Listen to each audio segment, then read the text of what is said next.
Je dis on, c'est un pluriel bien singulier puisque c'est Xavier, notre jardinier, qui va nous parler aujourd'hui de sa trouvaille, la mertensia. Bonjour. Donc nous, c'est plus qu'une trouvaille, c'est une culture en fait, puisqu'on la produit, au sein de nos serres. Donc la mertensia, moi je vous invite, on va peut-être pouvoir se passer des feuilles un petit peu, à croquer ça pour avoir une idée de... Ça en est là? Ouais, ça en est. J'ai mis des pots un petit peu de partout, j'ai envahi. L'idée, c'est de le croquer comme ça, juste en cru. D'accord. C'est une plante qui est originaire des zones côtières, et donc elle en a hérité quelque chose. Pas si le goût... Tu connais, toi, Sonia? Ouais. C'est un délire. Moi, j'adore. Incroyable. J'adore ce goût. Alors, pour dire à nos téléspectateurs, quand vous prenez une feuille, vous croquez dedans et vous avez vraiment l'impression de croquer dans une huître. Mais vraiment. Voilà, sans l'odeur, parce que c'est une plante qui n'a pas finalement d'odeur, on le sent que quand on croque. On a envie d'une petite tartine de beurre, là. Vous voulez pas faire passer le plateau? Il y a ça pour eux, là, sur le côté. Vous connaissiez, professeur? Pas du tout, non. Pas du tout. C'est surprenant, hein? Très, très bon. Merci beaucoup. Voilà, donc la mertensia, on l'appelait aussi la plante huître. Avec plaisir. La plante huître, d'accord. Et d'où vient-elle alors? Des zones côtières? Naturellement, voilà. Elle vient elle vient de l'hémisphère nord, en fait. Elle vit sur les côtes, sur l'hémisphère nord. On la trouve aussi bien en Alaska, au Canada, en Europe.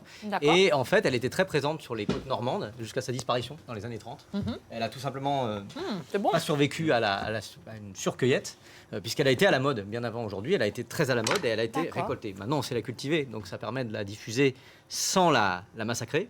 Mais disons qu'elle n'existe plus sur les côtes normandes, elle n'existe plus sur les côtes françaises, parce qu'elle a été détruite. Est-ce qu'on peut la faire pousser chez soi? Eh bien voilà, c'est ça l'idée. Nous, on la bah oui. produit, on la diffuse pour que les gens puissent la faire pousser chez eux. D'accord. C'est une plante qui n'est pas compliquée à faire pousser, et disons que elle est tout à fait rustique. C'est une plante qui est facile à garder l'hiver. Ah, c'est bien. Sous réserve de ne pas avoir trop d'excès d'eau l'hiver. D'accord. Mais sinon, il n'y a pas de problème avec le gel. C'est une plante qui est facile à garder. Donc vous la cultivez sous serre? Voilà. Alors nous, on la bouture, on la produit, et ensuite on la commercialise. D'accord, mais du coup, à qui? Aux particuliers. Ah ouais, d'accord. Produit, on vend. Sonia, dans ton jardin? On va mettre ça sur les balcons partout pour l'hiver, c'est top. C'est étonnant. C'est une plante qui s'adapte bien au balcon parce qu'elle peut très bien se mettre en jardinière, en bac. D'accord.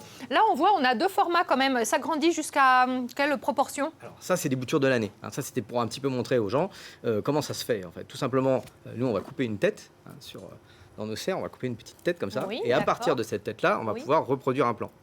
Voilà comment a démarré la vie de cette plante. En fait. Et puis, c'est fait comme ça sous forme de petites boutures qu'on va rempoter. Là, vous avez des plantes qui sont fraîchement rempotées. D'accord. Et au bout d'un an, on a une plante de cette taille-là. Voilà. Ah oui, je comprends. Et du coup, ça vit combien de temps? C'est une vivace, donc ça vit autant de temps qu'on s'en occupe correctement. Tant qu'on la dévore pas, quoi. Voilà, tant qu'on lui laisse encore un peu de feuilles, et puis tant qu'on s'en occupe. Voilà. Oui. Du coup, il faut l'arroser régulièrement. Elle a besoin de soleil, plutôt que de l'ombre. Oui, c'est une plante qu'on va plutôt dans le Lyonnais mettre à mi-ombre parce qu'elle n'aime pas trop les excès de chaleur. Et donc, nous avons des étés qui peuvent être cuisants. Oui. Donc, c'est mieux de la mettre un petit peu à mi-ombre dans nos latitudes parce que ça va la protéger un petit peu de ces excès de chaleur. Et puis, ensuite, on va devoir l'arroser tout de même. Alors, surtout si, comme on l'a dit tout à l'heure, elle est mise en bac. Il va falloir l'arroser pour pas qu'elle se déshydrate. Et l'arroser... Pas de façon compulsive, mais de façon régulière, 1 à 2 fois par semaine, ça devrait suffire. En pleine terre, ce sera moins nécessaire. Et puis, elle va, comme ça, se développer tout l'été. C'est une plante qu'on plante généralement au printemps, au début de printemps. Oui. Il faut la planter assez tôt.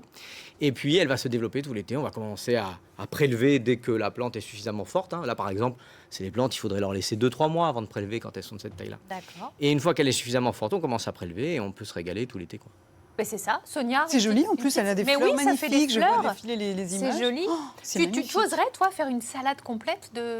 Non, parce qu'après, c'est trop fort. Mais en revanche, j'ai souvent goûté la mertensia, par exemple, avec un tartare de poisson. C'est absolument délicieux. Émincé sur une petite tartine de beurre. Dans une salade, c'est quelques feuilles. Et alors là, ça fait vraiment ressortir ce goût iodé. C'est incroyable. Merci beaucoup, Xavier. C'est un